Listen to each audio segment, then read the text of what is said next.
ओम श्री गणेशाय नमः दोस्तों। चौथ माता की जय। आप सभी का दिन शुभ और मंगलमय हो।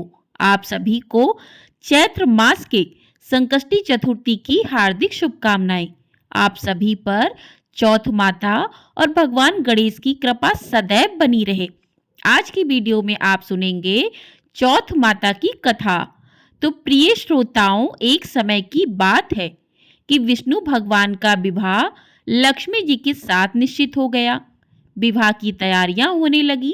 सभी देवताओं को निमंत्रण भेजे गए, परंतु गणेश जी को निमंत्रण नहीं दिया गया। कारण जो भी रहा हो, अब भगवान विष्णु की बारात जाने का समय आ गया। सभी देवता अपनी पत्नियों के साथ विवाह समारोह में आए। उन सब ने देखा कि गणेश जी कहीं भी दिखाई नहीं दे रहे। तब वे आपस में चर्चा करने लगे कि क्या गणेश जी को न्योता नहीं मिला है या स्वयं गणेश जी नहीं आए। सभी को इस बात पर आश्चर्य होने लगा। तभी सबने विचार किया कि विष्णु भगवान से ही इसका कारण पूछा जाए। विष्णु भगवान से पूछने पर उन्होंने कहा कि हमने गणेश जी के पिता भोलेनाथ महादेव को न्योता भेजा है। यदि गणेश जी अपने पिता के साथ आना चाहते तो आ जाते, अलग से न्योता देने की कोई आवश्यकता भी नहीं थी। दूसरी बात यह है कि उनको 1.25 मन मूंग, 1.25 मन चावल, 1.25 मन घी और 1.25 मन लड्डू का भोजन दिन भर में चाहिए। यदि गणेश जी नहीं आएंगे तो कोई बात नहीं, दूसरे के घर जाकर इतना सारा खाना पीना भी अच्छा नहीं लगता। इतनी वार्ता कर ही रहे थे कि किसी एक ने सुझाव दिया कि यदि गणेश जी आ भी जाएं तो उनको द्वारपाल बनाकर बैठा देंगे कि आप घर की देखभाल करना। आप तो चूहे पर बैठकर धीरे धीरे चलोगे तो बारात से बहुत पीछे रह जाओगे। यह सुझाव भी सबको पसंद आ गया, तो विष्णु भगवान ने भी अपनी सहमति दे दी। होना क्या था कि इतने में गणेश जी वहां पहुंचे और उन्हें समझा बुझाकर घर की रखवाली करने बैठा दिया। बारात चल दी। तब नारद जी ने देखा कि गणेश जी तो दरवाजे पर ही बैठे हुए हैं, तो वे गणेश जी के पास गए और उनके रुकने का कारण पूछा। तो गणेश जी कहने लगे कि विष्णु भगवान ने मेरा बहुत अपमान किया है। नारद जी ने कहा कि आप अपनी मूसक सेना को आगे भेज दो, तो वे रास्ता खोद देंगी, जिससे उनके वाहन धरती में धंस जाएंगे। तब आपको सम्मान पूर्वक बुलाना पड़ेगा। अब तो गणेश जी ने अपनी मूसक सेना जल्दी से आगे भेज दी और सेना ने जमीन पोली कर दी। जब बारात वहां से निकली तो रथों के पहिए धरती में धंस गए। लाख कोशिश करे परंतु पहिए नहीं निकले। सभी ने अपने अपने उपाय किए, परंतु पहिए तो नहीं निकले, बल्कि जगह जगह से टूट गए। किसी की समझ में आ ही नहीं रहा था कि अब क्या किया जाए। तब नारद जी ने कहा कि आप लोगों ने गणेश जी का अपमान करके अच्छा नहीं किया। यदि उन्हें मनाकर लाया जाए तो आपका कार्य सिद्ध हो सकता है और यह संकट भी टल सकता है। शंकर भगवान ने अपने दूत नंदी को भेजा और वे भगवान गणेश जी को लेकर आ गए। गणेश जी का आदर सम्मान के साथ पूजन किया। तब कहीं रथ के पहिए निकले। अब रथ के पहिए निकल तो गए, परंतु वे टूट फूट गए, तो उन्हें सुधारे कौन। पास के खेत में खाती काम कर रहा था, उसे बुलाया गया। खाती अपना कार्य करने से पहले श्री गणेशाय नमः कहकर गणेश जी की वंदना मन ही मन करने लगा। देखते ही देखते खाती ने सभी पहियों को ठीक कर दिया। तब खाती कहने लगा कि हे देवताओं, आपने सर्वप्रथम गणेश जी को नहीं मनाया होगा और ना ही उनकी पूजन की होगी, इसलिए तो आपके साथ यह संकट आया है। हम तो मूर्ख अज्ञानी हैं, फिर भी पहले गणेश जी को पूजते हैं, उनका ध्यान करते हैं। आप लोग तो देवतागण हैं, फिर भी आप गणेश जी को कैसे भूल गए। अब आप लोग भगवान श्री गणेश जी की जय बोलकर जाएं तो आपके सभी काम बन जाएंगे और कोई संकट भी नहीं आएगा। ऐसा कहते हुए बारात वहां से चल दी और विष्णु भगवान का लक्ष्मी जी के साथ विवाह संपन्न करा के सभी सकुशल घर लौट आए। हे गणेश जी महाराज, आपने विष्णु को जैसे कारज सरियो, ऐसे कारज सबको सिद्ध करियो। बोलिए गजानन भगवान ने की जय। तो इस प्रकार से पहली कथा पूर्ण हुई। आइए अब सुनते हैं दूसरी पौराणिक कथा। एक सेठ और सेठानी थे। उनका एक बेटा और बहू थे। बहू सबको भोजन करा के फिर स्वयं भोजन करती थी। एक पड़ोसन ऐसी भी थी जो रोज पूछती कि बहू आज क्या खाना बनाया है। बहू कहती ठंडो बासी। एक दिन उसके पति ने ऐसा सुनकर विचार किया कि आज तो पकवान बनाए जाएं, फिर देखें कि मेरी पत्नी क्या कहती है। उसने तरह तरह के पकवान बनवाए और घर के सभी लोगों ने एक साथ बैठकर भोजन किया। आज भी पड़ोसन ने पूछा तो बहू ने कहा कि ठंडो बासी। सेठ के लड़के ने सोचा, हो ना हो कोई बात अवश्य है जिससे कि मेरी पत्नी ऐसा कहती है। उसने पत्नी से पूछा कि तुम रोज ठंडो बासी खाया ऐसा क्यों कहती हो, जबकि अपन सबने एक साथ बैठकर कई तरह के पकवान खाए हैं। तो उसकी पत्नी बोली, अपन जो खा रहे हैं वह बाप बूढ़ों की कमाई है। जिस दिन आप कमा कर लाओगे उस दिन मैं समझूंगी कि ताजा भोजन कर रहे हैं। अब एक दिन लड़के ने माँ से कहा कि मैं एक बड़े शहर में कमाई करने जा रहा हूँ। माँ बोली, बेटा अपने पास इतना धन है कि खाया नहीं खुटेगा। माँ के मना करने पर भी बेटे ने स्वयं कमाने का दृढ़ निश्चय कर लिया और जाते समय पत्नी से कहा कि मैं जब तक कमाकर बहुत सा धन लेकर ना आऊं तुम चूल्हे की आग मत बुझने देना। एक दिन चूल्हे की आग बुझ गई तो वह मन ही मन घबराने लगी कि कहीं मेरे पति पर कोई संकट तो नहीं आन पड़ा। जल्दी से पड़ोस में से आग लाकर चूल्हे में रख दूं, ऐसा विचार करके पड़ोस में गई। वहां पड़ोसन चौथ माता का व्रत पूजन कर रही थी। पड़ोसन ने कहा, थोड़ी देर में आकर ले जाना। बहू ने पड़ोसन से पूछा कि आप यह व्रत क्यों करती हो, इससे क्या मिलता है। पड़ोसन ने कहा कि चौथ माता के इस व्रत को करने से अन्न लक्ष्मी मिले और अपनी मनोकामना पूरी हो। अब बहू भी चौथ माता का व्रत करने लगी। दीवार पर चौथ माता बनाई।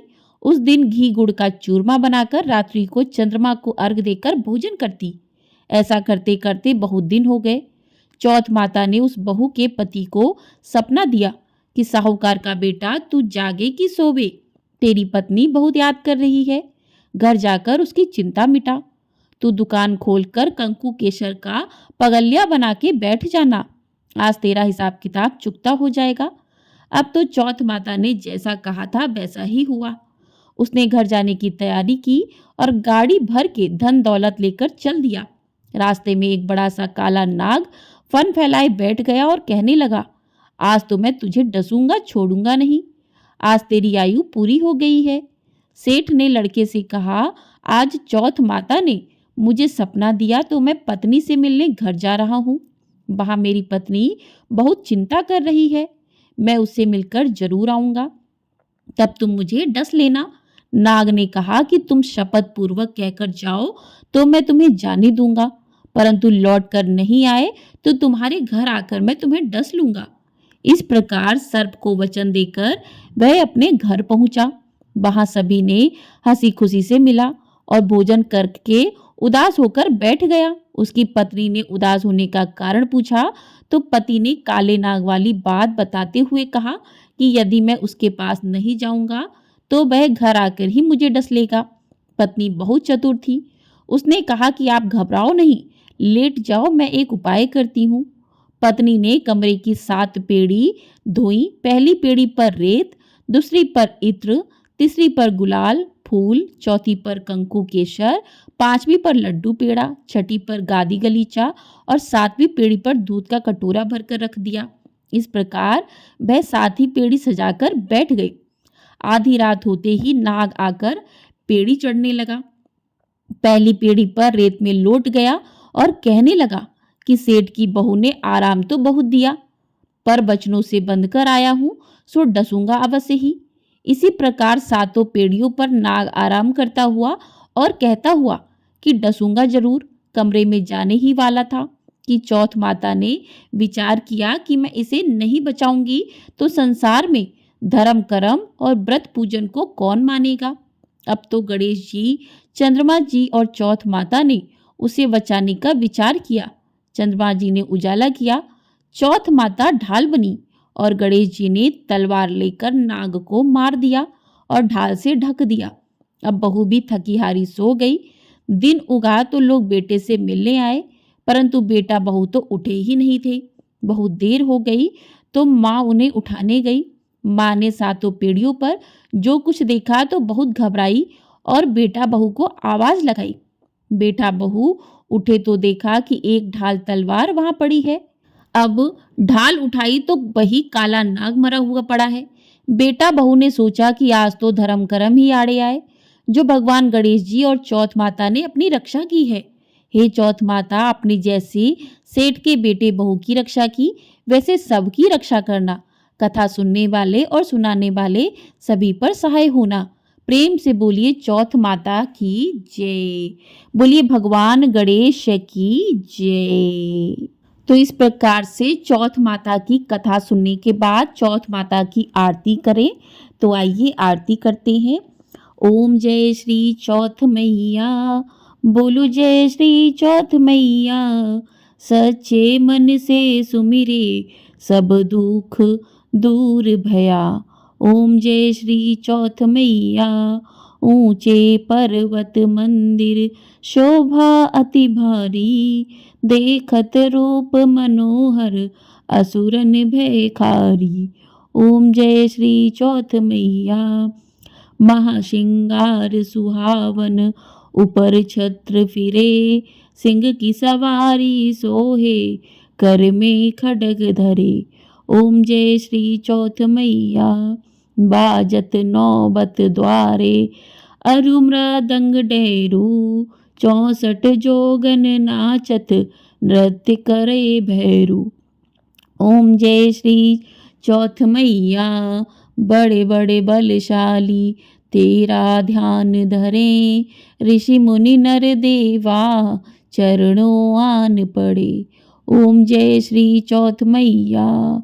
चौथ माता की आरती जो कोई सुहागन गावे, बढ़त सुहाग की लाली सुख संपत्ति पावे। ओम जय श्री चौथ मैया। बोलिए चौथ माता की जय। तो इस प्रकार से चौथ माता की कथा और आरती पूर्ण हुई। आपको ये वीडियो पसंद आई हो, वीडियो को लाइक शेयर, चैनल को सब्सक्राइब कर लीजिएगा। आपको हमारे चैनल पर शीतला माता की कथा भी सुनाई जाएगी, तो आप लोग उसे भी अवश्य सुनिएगा। प्रेम से बोलिए चौथ माता की जय और कमेंट बॉक्स में चौथ माता की और भगवान गणेश की जय भी अवश्य लिखिएगा।